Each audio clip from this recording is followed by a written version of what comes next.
आपल्या लेकराला काय द्यावं? शुद्ध शाकाहार असावा, पण उन्हाळ्यात कोणता, पावसाळ्यात कोणता? माझी अंजनी माता हनुमानजीला वज्रदेही बनवण्याकरता तिनं काय दिलं असेल? वज्रदेही. या देहामध्ये एकही रोग नाही मारुतरायाच्या. डायबिटीज, किडनी स्टोन, हाडात गॅप, सिरात चकॉप, ब्रेनचा प्रॉब्लेम, अल्सरचा प्रॉब्लेम, पित्तसायचा प्रॉब्लेम, मज्जाराज्यू मज्जातंतूचा प्रॉब्लेम, बेलपलचा प्रॉब्लेम, अर्धांगवायूचा प्रॉब्लेम, बीपीचा प्रॉब्लेम, किडनी स्टोनचा प्रॉब्लेम, मेरुदंडाचे प्रॉब्लेम, थायरॉइडचे प्रॉब्लेम, ब्रेन ट्युमरचे प्रॉब्लेम. नरू भाऊ, एकही रोग माझ्या त्या मारुतरायाच्या देहामध्ये नाही. याच्याकरता आई किती शार्प असेल, तर त्या मारुतरायाला काय खाऊ घातलं? बर्गर, पिझ्झा, मिक्स व्हेज, आलू मटर, काजू करी, तरी वडा, वडापाव, भजेपाव, मिसळपाव, कांदा टाकून भेळ, डावळ्या कोंबड्या येड्या.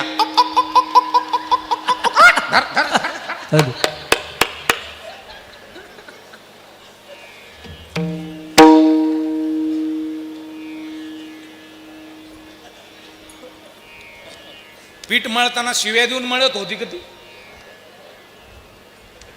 का सारा आकुटाची मिश्री लावलेली मग पीठ?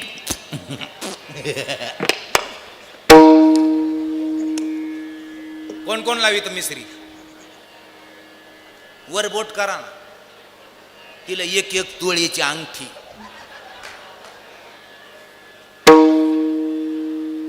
अरे ज्या घरामध्ये आहार माहिती नाही, ज्या घरामध्ये संत माहिती नाही, ते घर आहे तसेच आणखीन खंगले महाराज, भंगले ते.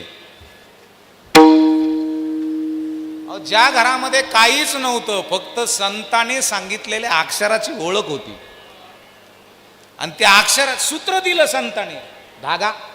त्या धाग्याला पकडून दोरीपर्यंत, मग कासरा, मग नाडा, आणि मग त्याच्याजवळ जाण्याची कॅपॅसिटी आम्हाला संताने सांगितली.